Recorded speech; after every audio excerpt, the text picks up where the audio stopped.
What's going on, guys? In this video, I'm gonna be doing a full objection handling masterclass. If you're an agency owner sitting there making 0, 10K a month, 20K a month, 30K a month, and you hate sales, it probably has nothing to do with sales. You're just tired of hearing no. And I get it. Constant objections can wear you down, especially when you don't know how to handle them. And most folks think that objection handling is about having some perfect comeback. And that's why they freeze up, they ramble like idiots, or just give up when they don't have the perfect one-liner that they think they need. The truth is, objections should be expected. That's why we work on stuff like this. And a lot of times when somebody gives me an objection, I'm like, okay, great. This is where I can get ahead of other companies that don't know how to objection handle and close a deal right now. And there really aren't that many objections to handle, which is why you don't have to memorize a million canned responses. They're just framed in a lot of different ways, but the core issues that actually hold somebody back, there really aren't that many. There's fear, uncertainty, partner, money, timing. That's it. Fear, uncertainty, partner, money, timing. And if you know how to sniff out the smoke screens and isolate what's actually happening and actually holding them back and getting to one of those 5 objections, it's gonna stop feeling scary very quickly. If you guys are new here, by the way, my name is Dan Crowley. I'm one of the co-founder and head of sales at Ascension and ListKit, where I manage a team of 10 plus closers pulling in over $1 million per month. And in this video, I'm gonna break down how we actually handle objections on real sales calls without memorizing canned responses and without even sounding like a salesperson, right? And being overly salesy with these things. We don't need to pump them up. This is usually B2B sales. It's not like a Tony Robbins speech. We're just gonna use logic to close these people. Now, the 2 biggest mistakes people make when objection handling, first off, before I get into this, like if you don't have objections, if you're like, well, Dan, I don't even get objections on sales calls, it's because you're not asking for the sale, unless you're actually closing them. But those objectionless closes, it's usually like it's a fool's errand that doesn't really exist. Maybe it does with like 3 to 5% of your leads that are absolute laydowns. But if you think that, well, my process isn't that bad because I'm not getting these objections, you're wrong. You're just not being aggressive enough and you're not asking for the sale. Even if the call is going horribly, I've talked a lot about this in my videos, just ask for the sale. The worst they can say is no, and that's actually a good thing. You want a yes, no, or very, very clear next steps. No in between. So I'd rather have that no than the person who doesn't give me an objection and says nothing at all. Now, when you've actually made the commitment to ask for the sale, to have a chance to collect the money, the 2 biggest mistakes you can make are, number 1, just not sniffing out the smoke screens, which means you're not taking the time to figure out like what is actually holding them back. You're just taking the prospect's words at face value.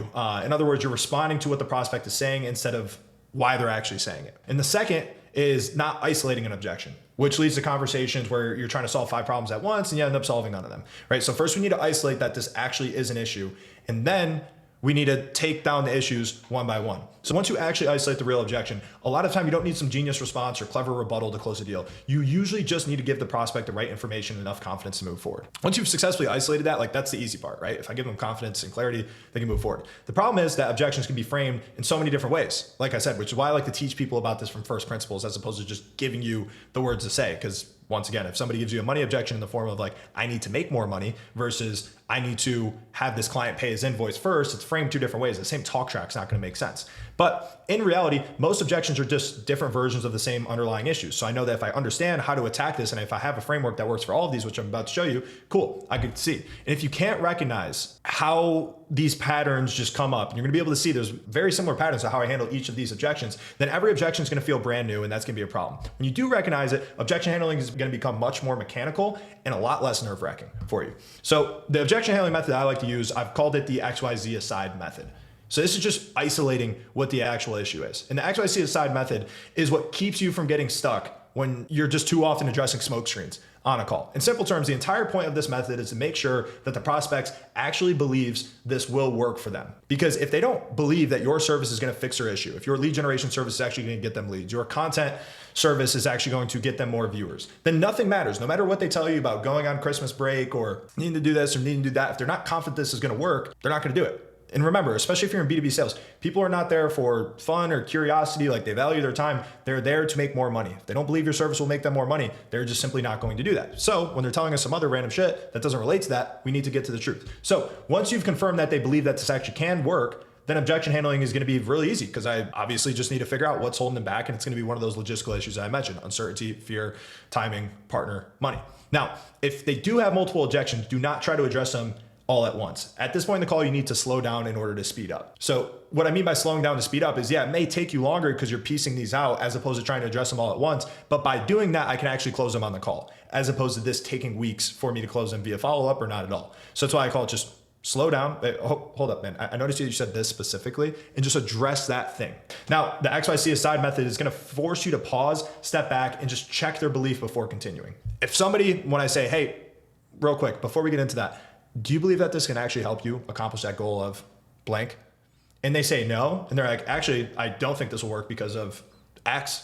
Be thankful. Like, that's great. The objection is already isolated, and your job is simply to understand why they think that and see if you can change their mind. You don't need clever wording in these moments. If they just tell you the reason they don't think it's going to work, you just need to give them clarity and confidence. That's pretty much it. Now, before we get into the rest of it, actually how to handle every single one of those 5 objections, just a quick pause. If you're an agency owner or looking to launch an agency, we've helped over 1,000 agencies at this point scale with proven offers, better lead generation, and better sales processes at Client Ascension. And our AI assisted agency program allows you to do all this while having AI do a lot of the heavy lifting on the fulfillment side when you do actually sign the clients. For example, our client Nick, who's recently joined Client Ascension, already scaled up to 42.5K per month using all of these systems, including the AI on the fulfillment side. So click the link below to learn how Client Ascension can help you scale your agency. Back to the video. Now, first objection, uncertainty. This is when they really don't believe your service is going to work for them. They're not all the way there. And uncertainty is usually the hardest objection for people to handle based on what I've seen. And it's not because it's a more complicated one. It's just because most reps are uncomfortable calling it out directly. You have to remember, in sales, you are paid to have uncomfortable conversations because you are paid to help people. And a lot of times people who haven't been able to get the results that they want, it's because nobody's been willing to have that uncomfortable conversation with them. So when a business owner is uncertain that your service will work for them, they're not always gonna be forthcoming as to why. They're not usually gonna tell you and just give it to you on a silver platter. And that's because they realize they're on a sales call. They don't believe it's gonna work. They have this concern, it's in the back of their head. They're gonna keep it in the back of their head most of the times because they're like, well, this is a sales guy, he's probably just gonna handle the objection. So we need to address that uncertainty and then pull it out of the back of their head. If you try to fight uncertainty with just more pitching or more explaining, you're usually just gonna make it worse. The goal here is not to convince them immediately, but first to make them articulate and quantify their uncertainty so you actually have something to work with. So here's how you quantify uncertainty without making it awkward. When somebody sounds unsure, typically I've already kind of asked, hey man, so do you see any reason this wouldn't help you accomplish XYZ goal? Do you see any reason this wouldn't lead you to making $50,000 per month? Whatever that is, to just obviously measure their confidence there first. And they're like, yeah, I think it could. Or they're like, yeah, I could see how this should work out. Like, obviously that's not a certain tone. So now I need to go into a temp check. And if you're a good enough closer to the point where you've done this time and time again, you don't always need to do this because you can kind of gauge where they're at in your head already and just kind of skip a couple steps. But if you're not quite sure and you want to go through this process of just making them quantify it for you, it's pretty simple. All I'm going to do is just ask them where they're at on a scale of 1 to 10. And you're always going to define, this is very important. You can never just say, hey, where are you at on a scale from 1 to 10? That will not work. You have to define the extremes very, very clearly so there's just no ambiguity on what you mean by 1 to 10, right? You have to speak in absolutes, not in relative terms. So a 1 would be, hey, this stinks. I never want to talk to this guy again. Please get me out of here. And a 10 would be something like, yeah, this is exactly what I need for my business to fix the problems that I've been dealing with. Then you just stop talking for a second and they'll think about it. And they're pretty much always going to say a 6, 7, or an 8. That's not a bad thing because now we have something tangible to work with. And you're probably saying, okay, Dan, if you know they're going to say 6, 7, 8, why do you even ask in the first place? The reason isn't the number itself. It's because after they say that, I can swing negative and just be like, okay, cool. Well, that's not 0. I guess why are you even that high? And they're going to stop there for a second and they're just going to be like, well, I like what you guys are doing. It's a lot more volume for your outreach than we've been doing, or your coaching sounds really good. I like the fact that you have one-on-one. A lot of other programs don't have that. They're just going to start listing the reasons that the service makes sense, what stood out to them. And before you know it, they're going to start selling themselves on this. So now, once they've explained why they're as high as a 7, I'll usually agree. Maybe I'll add in a little tidbit or 2, but then I'll say something, okay, cool. So, I agree with most of what you said there. And I definitely think the one-on-one is going to help you guys specifically. But if that's the case, I guess what's coming up for you that makes you feel like you're not fully there yet?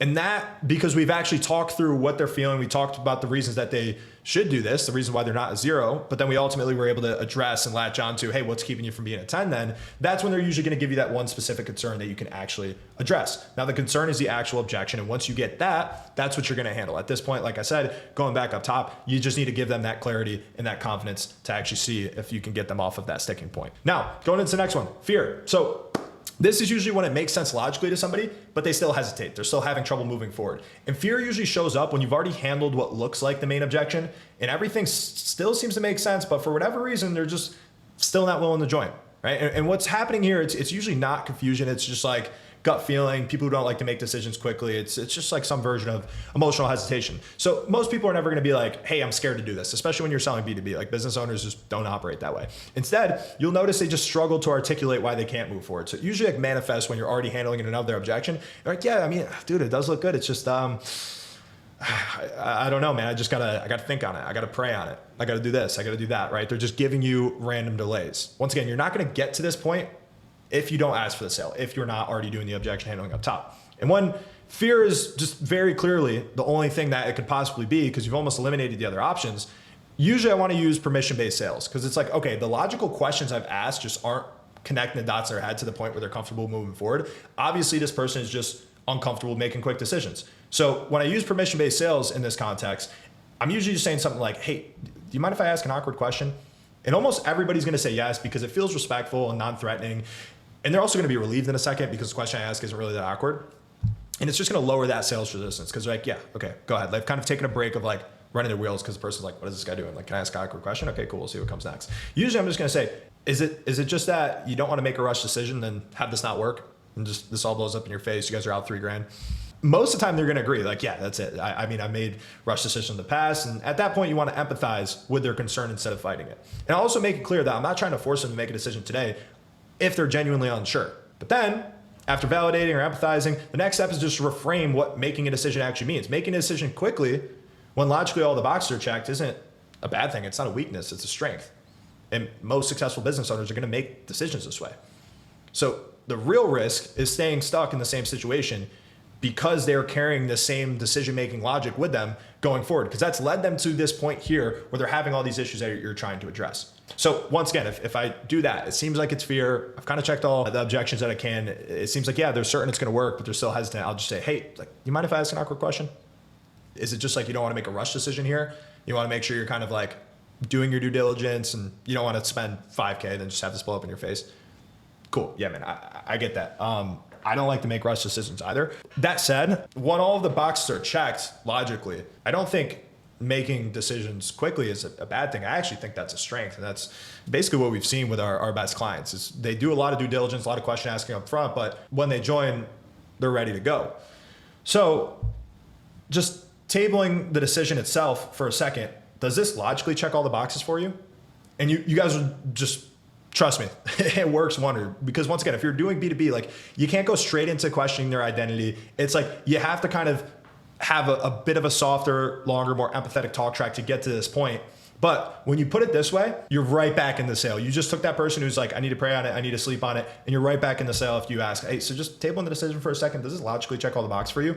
And this is gonna get them thinking out loud instead of reacting emotionally. And when they talk through it, they're usually gonna bring up, the reasons that they wanna do it, but they're gonna be like, yeah, I mean, actually, I'm concerned about the size of the investment. I'm concerned about the bad experience I've had previously. I'm concerned about my current cash situation. It's like, okay, great. That is the concrete isolated objection. If it's a bad experience, I'm going to talk a little bit more about that bad experience and obviously help them realize why this would be different, which is super, super important. If somebody went down one road and it led to a massive collision and they totaled their car, they're not going to go down that same road again unless they know for certain it's going to be different. If they're worried about the size of the investment, obviously they're thinking too much about the investment itself as opposed to the return on investment. So I can use an ROI calculator and bring up that and just see if they're on the same page as me. If they're worried about their current cash situation, just where they're at in the business, we need to make sure that they're separating these symptoms from the real problem. And this is where a lot of the fear-based objections like really start to come up, is when they're worried about the symptom, not the problem. So for example, let's say they need to sign one more client to pay an invoice before they can move forward. In that case, the real issue isn't the invoice, especially if we're both on the same page. We think that this investment is going to make them more money. The real issue is the predictable lead flow. Like if their lead generation was figured out, then one client wouldn't dictate whether they can invest or not. So I need to get them to see that. How can I do that? A lot of times I'm asking them a question like, hey, I guess, what if the client doesn't pay their invoice? What happens then? They'll be like, well, I don't know if I'd be able to do this then, Dan. Okay, I got you. So logistically, if you actually can't do it, that's one thing. But if it's a little bit more of an uncomfortable thing, that's entirely different, because I want to make sure that we're focusing on the symptom or the problem and not the symptom. They'll be like, well, what do you mean by that? Hey, well, the symptom of you not being able to sign clients predictably enough is the fact that you're worried about this client paying an invoice. If you actually address the problem itself, which is that you need to know how to confidently get more clients each and every single month, as opposed to being in a situation now where you're worried about investing in something that could grow the business because you're worried about an outstanding invoice. Well, that really doesn't solve the issue, right? I guess if the client doesn't pay the invoice, you guys need lead generation services more or less now? And then obviously they're going to be able to see a distinction and be like, okay, cool. Like he's kind of right. I'm thinking through all these different scenarios and logically this makes sense. And then if they still can't move forward, this is where you can get into a little bit more of the identity stuff, right? Ask them, hey, is this how you always make decisions? And I guess, has that led you to that goal of being able to accomplish 20 calls a month, 50K a month, whatever that goal in their mind is? And if they say, well, no, it hasn't, be like, okay, cool. And that's because, like I talked about, The strength, the one that business owners who are crushing it right now are operating with, is when they know that this is a good opportunity and they don't want to miss out on it. And this is going to grow the business. I'm going to invest. I'm not going to wait another week, 2 weeks, 3 weeks, because the opportunity cost of that is just thousands and thousands and thousands of dollars more. Now, of course, I'm extrapolating a lot. It depends on what your offer is, but this is a good breakdown on how to actually just get to that point where if it is like, yeah, I can't make a decision because my personal code doesn't allow me to, that's where you can kind of separate the symptom from the problem, because usually the real problem is the fact that they haven't addressed the issue that you're looking to fix. And then being worried about this shit is just a symptom of that. We can't allow them to continue with that behavior. So just another heads up, we're gonna get into the other 3 objections real quick. But if objection handling is something that you're actively working on, it usually means the rest of your call structure needing to improve just as much, right? It's kind of like one of those things where like, if you are over indexed on like, hey, Dan, I get 5 objections on every single call, so I would really love your help objection handling. Like, no. Like you shouldn't be getting 5 objections on every single call, man. Like if you fix the rest of your call, you're probably gonna be dealing with 1 or 2. It's gonna be a lot more manageable. So I put together this full guide on how to close around 40% of your cold traffic leads by running a cleaner discovery, isolating objections properly, closing without pressure, really everything in between, not just the objection piece. It's gonna break down the exact process that I use on real sales calls from the first question to the final decision. And you can grab it for free using the link if you wanna tighten up how your calls actually convert, just link below. Now, partner objection. I need to talk to somebody else. So this is when somebody says they need to talk to their partner before moving forward. And most closers usually are like, okay, cool, man. If it's a business owner, that makes sense. Let's schedule a follow-up. That is a huge mistake, right? Because at this point, you still don't know whether the objection is actually the partner or something else. So the first thing I do, like with a lot of stuff, when people are giving you an objection, it's because you ask them to close and they're like, hey, no, this is why I can't close. So you usually don't want to just fight fire for fire right off the bat. You usually want to empathize and lower that sales resistance so you can just have a logical conversation. It's really tough when somebody's having that like nonsensical caged animal type of like shakiness to them. So I was like, hey, that makes sense. I have a partner too, so I get it. Now, after that, I'm gonna say, before you go away and talk to them, in your opinion specifically, do you think this is something that can actually help you guys hit the goal that you wanted? If there's any hesitation or uncertainty, I'm gonna address that. But if not, I'm gonna move to the next part. And the next part is something like, hey, well, I mean, if you're running lead generation or if you're running the content here and you're confident that this is, what you guys need to fix these issues, do you think there's any reason your partner, John, would be against this? Now, sometimes they're going to protect their own concern and just pour it onto a partner because it's like, it's easier to blame it on somebody else. It always is, right? Other times, like the partner genuinely may have a concern. Either way, whether it's the person's objection that they're too afraid to tell you or the partner's actual objection, it makes sense to deal with it, right? And the reason why this is so important, because it may eventually end in a follow-up, is because if you do this correctly, if you don't just say, okay, cool, man, yeah, let's just skip to the follow-up. If you say, hey, man, totally cool. Like, I want to make sure that, if your business partner's involved here and he's 50-50, like he 100% needs to be on board too. But I'm curious, before you go away and talk to John, do you actually think this is going to help you hit that goal that we talked about? And if there's any hesitation, handle it, because obviously, like, if they are bringing this idea to their partner with hesitation, they are not you. Like, they are not built to sell your service. It's just not going to work. I have business partners, so I know if I bring them an idea, but I have concerns in my head, we almost never end up doing it because there's so many things to work on. We're just going to focus on something else that we're more confident in. But if they are genuinely confident and you do the work to tie that person down, your follow-ups are going to be much easier because that person, one, is going to become a champion within that company. So if we're talking like real more B2B sales, where there is like a bigger decision-making committee, you need a champion within that company. You also need to book a follow-up call. So it's not like, hey, go champion for me and then I'll see you later. It's like, no. You need the follow-up call as well, but that's what's going to ensure that people actually show up to the follow-up call and everybody gets there. And then when you do get on the call, let's say it's, a business partner that you had the first call with, and then another business partner that you haven't talked to yet. If you did your job on the first call to cover everything I said up front, and if they did have any uncertainty, address it until they're like, yep, I'm fully sold. I just need to get John's buy-in. Now it's going to feel like me and the first partner who I talked to on the first call are just handling one person. And it's a lot easier just being 2v1 as opposed to 1v2, right? It's going to help you close way more of your follow-ups, and it's going to increase your show rate massively on follow-ups. Because a lot of times, hardest part about follow-ups is just increasing the show rate on them. Like if they show up, it's not that difficult. They're usually, if they're showing up to a second call, pretty seriously about this. So if you skip this step, you're usually going to end up dealing with 2 certain people at once, and that's going to make it harder. Or they just won't show up to the call in general. Now, when you can close in the same call, is like once that belief is fully established and they're actually like, hey, no, like there's no reason my partner would be against this. We just run a business together. So like whenever I make an investment like this, out of respect to him, I would want him to do the same thing for me. I just have to loop him in, which is totally valid, right? But once again, being aggressive, knowing that you guys are on the same page, just can help you guys out. There's no reason you can't just be like, okay, cool. Is there any way you can like ring them up right now? Are you guys in the office together? Or hey, I'm sure you guys are in on a meetings corresponding today. Can you shoot him a text now? see if we can get this going so we can get started with the onboarding.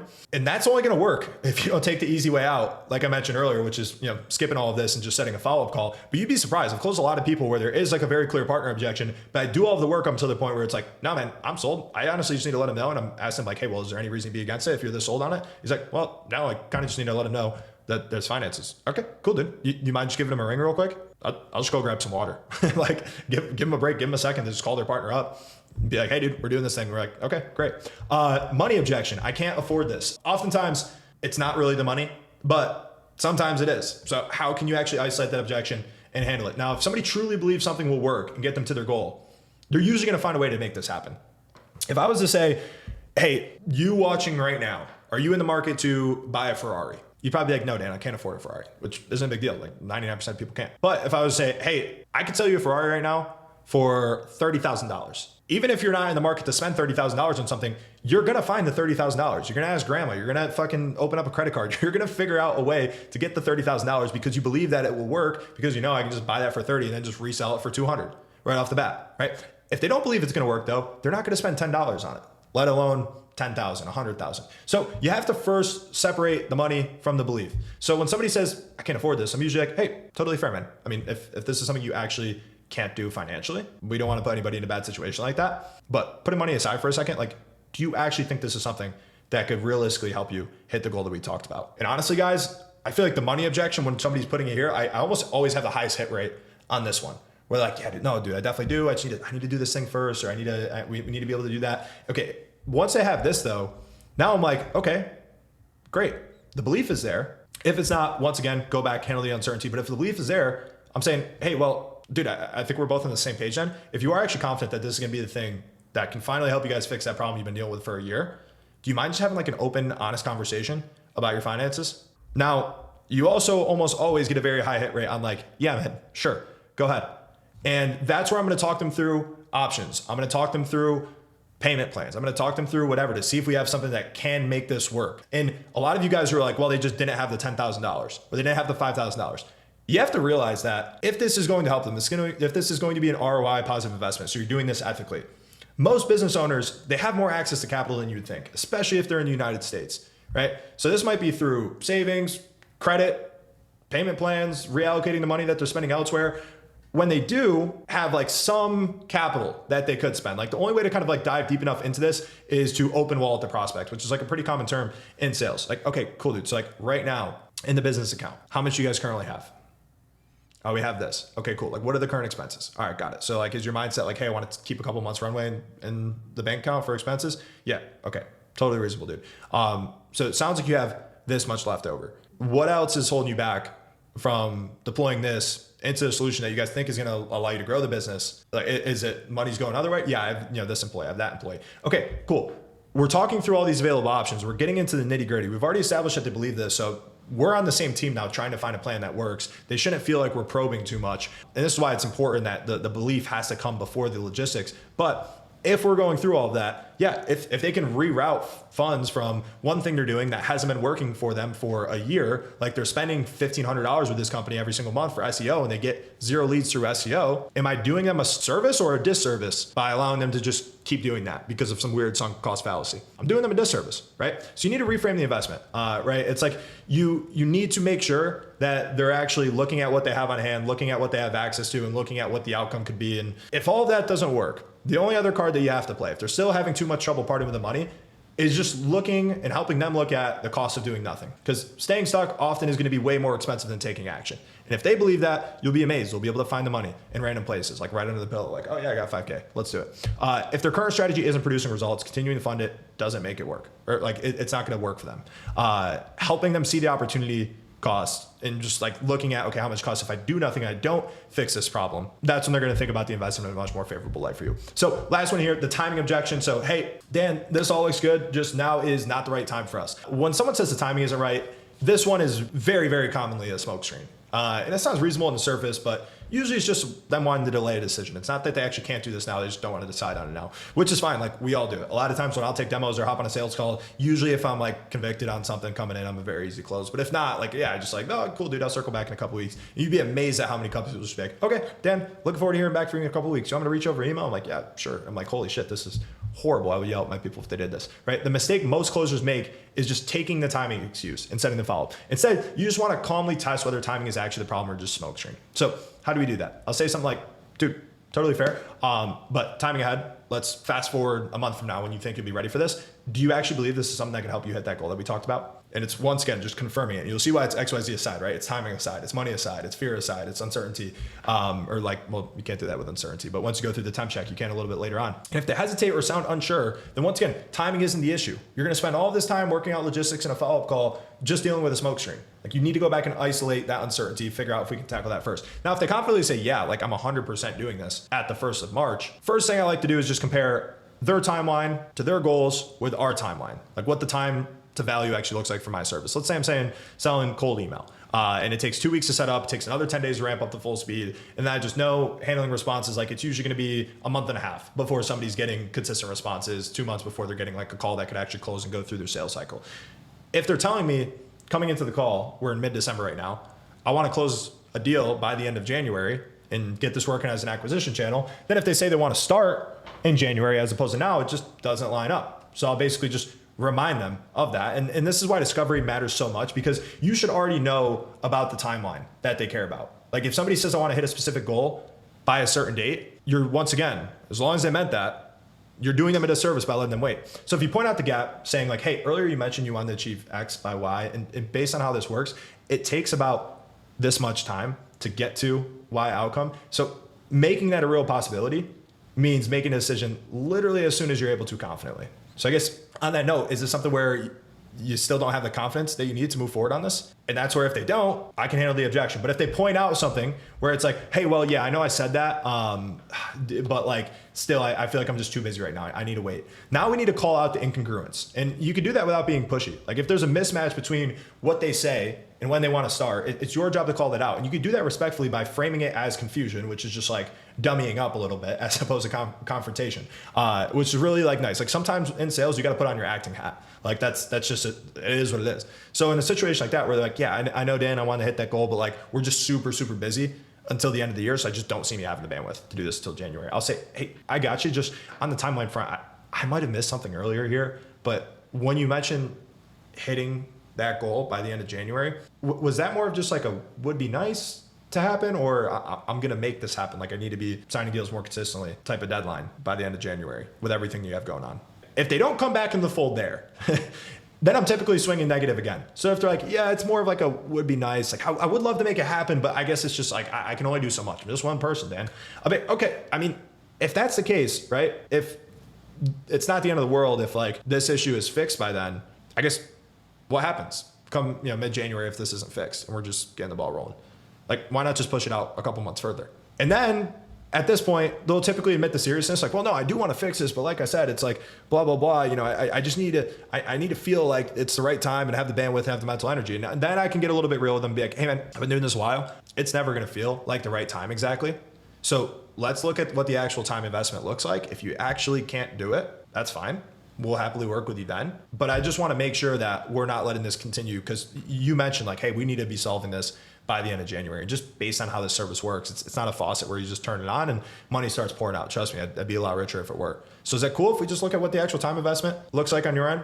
And cool, maybe I can break that down, give them the clarity, give them the confidence, because we've isolated like time and time again, this person is just super, super worried about how much time it would take. But it only works if the belief becomes before the logistics. So in some cases, timing objections are really just priority objections as well. The reason why they don't have time to do your service is because their time is going to a bunch of other random shit. So in that case, when somebody's like, I'm too busy, but yet they just have like this glaring issue that would be helping them out with, I'll just ask questions about where their time is going. Let's say it's like a marketing, sales, whatever you're selling. Like, okay, cool. So you're super busy right now. I know that you're leader of the sales team, but you mentioned lead flow is just super low right now.